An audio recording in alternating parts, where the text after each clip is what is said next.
Eu acho que uma pequena contextualização, tá? O desfile de Paris está acontecendo, o desfile de Nova York já aconteceu, o desfile, semana de moda, né? E agora, semana de moda de Prêt-à-Porter de Paris está acontecendo. Começou junto com a guerra, é basicamente isso. Quando a guerra estourou, quando a Rússia se manifestou e efetivamente os ataques começou a semana de moda. E aí, tu entra numa seara que é um pouco assim de as coisas já estão marcadas, as pessoas já estão lá, as marcas, tudo já está acontecendo, né? E ali do lado tem uma guerra. Dentro disso, falando disso, primeira manifestação que a gente viu em Paris foi da Isabel Marant, estilista francesa, que já com seu desfile montado, sua coleção montada, encerrou seu desfile usando um blusão com as cores da bandeira da Ucrânia e puxou toda uma conversa em torno disso, mas não fez uma manifestação, no caso, não trabalhou isso nas suas roupas, na sua coleção. E aí viemos para Demna Gvasalia. Eu não sei dizer o sobrenome dele, a gente já falou muito sobre ele aqui, quando a gente falou de Vetements, aqueles episódios em que a gente falou também sobre o Virgil Abloh, a gente falou da história da Gucci, a gente fez uma sequência de episódios contando histórias de alguns designers e de casas, quando falamos do Demna assumindo Balenciaga e trabalhando dentro da Balenciaga, este cara que vem da Vetements, que é uma marca de sportwear, e também por isso falamos dela aqui no Moda Importa, quando fizemos esse episódio especial, que é, por natureza, desde que surgiu, bastante contestadora e provocadora. Ele assumiu a Balenciaga e vem trazendo muito dessa contestação para a Balenciaga. E o desfile aconteceu. Mas o que ele disse? Que é uma carta bem pessoal. Eu vou ler traduzindo, tá? Eu acho que não... Pode se perder alguma coisa em outra, porque tá... Quem sabe faz ao vivo, galera! Vamos lá. Não é um problema de ler inglês. Eu acho que pode ficar um pouco chato, mas enfim. The war in Ukraine has triggered the pain Não lê inglês, Marcela. Já lê traduzindo, Tu acabou de dizer que quem sabe fazer ao vivo, eu achei que era ler em inglês. Não, mas quem sabe fazer ao vivo já vai traduzindo, claro. Pra não gastar duas vezes. Simultânea. Entendi, perfeito. Tá. Com aquele tom da galera da Globo News. Não, ou não, melhor, com o tom da galera do TNT no Oscar. De dublagem? Putz. Vamos lá. A guerra na Ucrânia acendeu ou despertou gatilhos de dor pós-trauma que eu carrego desde 1993. Quando, de alguma maneira, a mesma coisa aconteceu com o meu país natal e eu me tornei um refugiado. Repete, por favor, qual é o país natal? Ele ainda não cita. Tá. Vamos seguir a linha. É a Geórgia, mas vamos seguir a linha. Sim. Que está, de alguma maneira, envolvido no conflito, mesmo que ele não queira. No conflito o Paulo está arranhando a porta, nosso cachorro. Vamos lá. Para sempre, porque isso é uma coisa que fica com você. O medo, o desespero, a noção de que ninguém quer você, que você é um refugiado. Mas eu também me dei conta que o que importa de verdade, as coisas mais importantes da vida, como a vida em si mesmo, é o amor humano e a compaixão.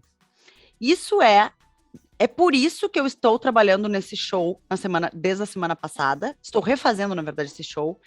E por isso foi tão difícil para mim.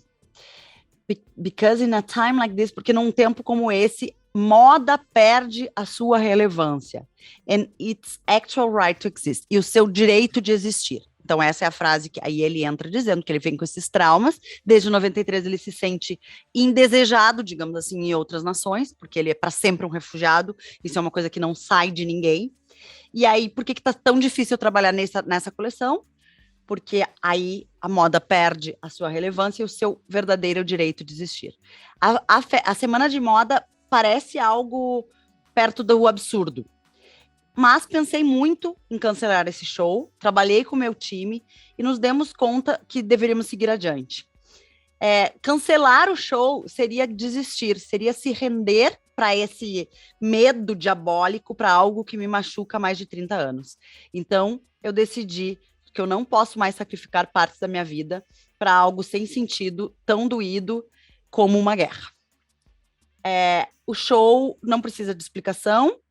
It's a dedication to fearlessness, ou seja, está dedicado para a coragem, né? A falta de medo, para a resistência e para a vitória do amor e da paz. Kisses Demna. Bom, e assim, isso foi a única manifestação dele em relação ao desfile. Ele não explicou o desfile, ele não falou as suas... Que foi um clima meio apocalíptico de neve, né? Marcelo, sabe que se explodir bombas atômicas aqui, boa parte as bombas atômicas e talvez essa seja a grande importância desse conflito, né? Porque está envolvendo a maior potência atômica, né? Então, assim, isso já explica muito, porque as pessoas classificam... É óbvio que o noticiário jornalístico e a atenção das pessoas se dá muito em cima de algo que tem pesos, entende? O ataque das Torres Gêmeas é um peso, né? A queda de 2 prédios iguais em outra cidade do mundo tem um peso menor, porque era Nova York, era a maior potência econômica e bélica do mundo sendo atacada na sua própria casa, o jeito que foi, né? Então, quem discute isso já é uma discussão que não existe. A manchete do jornal, ela sempre foi o assunto principal do dia. E aí isso não quer dizer que seja o mais importante, talvez naquele momento ou não, a decisão sempre é de pessoas. Então, vamos lá. Quem reclama que a gente fala muito pouco dos conflitos no Sudão, não falou dos conflitos no Sudão quando eles estavam acontecendo. Estou pegando um exemplo qualquer. Entende? A guerra na Síria, por exemplo, apareceu muito, aliás, Claro. né, no noticiário, né? Tem diversos documentários, eu e a Marcela, aliás, vimos alguns de parar o documentário para chorar, né? Então, sim, teve olhos para lá. Mas a atenção humana também vai conforme a atenção humana, né? E conforme como que eu vou dizer? Conforme aquilo se espalha pelo mundo, conforme as consequências daquela guerra atingem o mundo. É uma consequência pouco... que, se alguém atacar a Rússia pode começar a usar bombas atômicas. Bombas atômicas podem explodir o planeta Terra, e se não explodir, elas podem fazer exatamente a mesma coisa que o meteoro fez e devastou o planeta, né? Porque explode bombas, o cerco das bombas mata milhões de pessoas, e aí depois as pessoas que sobram ao redor disso vão ter uma tempestade, né, de meses e meses, que vai acabar com qualquer tipo de outros tipos de vida, e não vai ter como plantar comidas. E aí, se tu olhar o desfile da Balenciaga, né, ele tem uma coisa meio assim, meio poeira, meio neve, pós-apocalíptico. Uma coisa, por isso que tem essa coisa pós-apocalíptico. Então, assim, só para encerrar isso aí, Marcelo, se presta atenção nesse conflito por si só, e porque está envolvida a Rússia, e quem está defendendo a Ucrânia ainda de uma maneira meio afastada é a OTAN. E a OTAN está os Estados Unidos. Então são as 2 maiores potências mundiais. Então, infelizmente, para quem enxerga, né, o mundo como deve ser enxergado, à Guerra Fria, né, mas não tão também fria. por isso que tem mais manchetes para o conflito na Ucrânia do que no conflito no interior da América Latina, no conflito no meio da África ou em alguns pequenos países da Ásia. Então tá, aí tem um pouquinho de geopolítica para isso. Dito isso, tá? A gente tá numa movimentação que as marcas não sabem muito bem o que fazer, só que algumas já sabem o que fazer. Hoje, de manhã, nós estamos gravando isso aqui só para marcar bem no dia 9 de março de 2022. E estamos gravando na tarde do dia 9 de março de 2022, uma quarta-feira. Hoje de manhã, eu estava acompanhando aqui a CNN, e hoje de manhã, mais 4 marcas gigantescas, né, anunciaram que estão de fora dos seus negócios. Tá. Parênteses, antes de tu citar essas marcas, as primeiras marcas de moda a se manifestarem, isso há 5 dias, tá? Foram o Grupo LVMH, o Grupo Kering, o Grupo Richemont, os 3 maiores conglomerados de luxo do mundo, qual Balenciaga faz parte, Hermès, Chanel, fecharam as suas lojas e suas operações na Rússia. Isso há 5 dias, foram as primeiras marcas. Algumas delas eu visitei lá em 2018, obrigado, Marcela. Mas vamos lá, mas assim, Marcela, até porque eu quero ler outro texto para a gente chegar nessa discussão aí, tá? Perfeito. Mas a notícia de hoje é que McDonald's, Starbucks, Pepsi e Coca-Cola parar de fazer isso. Tá, mas o que é isso, Potter? Isso aí é o quê? É para pegar bonito com os fãs? É para mostrar que lado que é? Né? Para que fazer isso com os empregados dessas empresas na Rússia? Exato. Né? Para que jogar bomba em cidades com inocentes e matar crianças na Ucrânia? Guerra é guerra. Né? Talvez somos uma geração que, ainda bem, não temos muita noção de guerra. Todos os piores crimes da humanidade fazem parte de uma coisa chamada guerra. Se deram em guerra. Então não tem brincadeira. Guerra é lugar de estupros. Guerra é lugar de tortura. Guerra é lugar de assassinato. De criança, de bebê. Guerra é lugar de guerra econômica hoje, mais modernamente, como está acontecendo. Ah, mas aí o McDonald's só está se exibindo, blá, blá, blá, blá, blá, blá, saindo lá da Rússia, não sei o que, tá. Então tá. O McDonald's pode estar se exibindo, pode ser marketing. O que é uma quantia que atrapalha ou não o McDonald's, né, nisso aí? Bom, então vou dar um número. A retirada do McDonald's, fechando 850 lojas, restaurantes no caso, né, na Rússia, impacta em 50 milhões de dólares.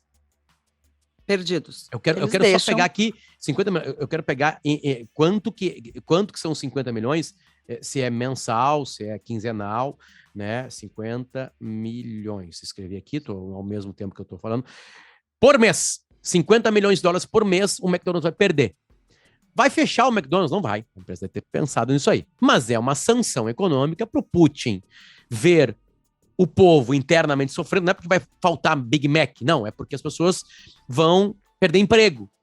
Sim, não é porque todas essas lojas que fecharam as suas vendas lá em lojas, elas não têm mais emprego para milhares e milhares e milhares de russos. Só naquelas primeiras lojas que a gente citou, as primeiras movimentações dos grupos de moda foram 3.500 empregos diretos de cara, mais 125 lojas. Então a gente está falando do povo russo que trabalha nessas lojas, a gente está falando de economia, de dinheiro russo que gira ali. E depois a gente pode falar também, daí as que tu citou de hoje. Somadas a isso, a gente tem Zara, TikTok, American Express, Visa, Mastercard, PayPal, Netflix, Disney, Apple, Warner Bros, Sony, BBC, General Motors, já tinha falado, né? E assim por diante. Ford, Google, sei lá, tu já tinha falado, Delta, já falou, YouTube já falou, lá, qual é o objetivo disso? Unilever, imagina, são centenas de marcas, nem, né? Não tem como listar o que está dentro Procter da Unilever. Gamble, Procter né? Gamble, também são todos os produtos de higiene, de limpeza, nossa, tem produtos até de alimentação. Aí, o que acontece? Tu impõe essa sanção, tu faz a economia estremecer, né? Economia interna da Rússia estremecer, com o objetivo de forçar o país a dar fim ao ataque, né? Na base, é isso. Como tu falou, não é pela falta de Big Mac, não é pela falta de Louis Vuitton e de Moët Chandon, e pela falta de Disney e BBC. Não é isso. A gente está eliminando, isolando, na verdade, né? Um país, as empresas estão se posicionando frente, eu acho que aí é o ponto, né? Talvez seja aí que tu queira chegar.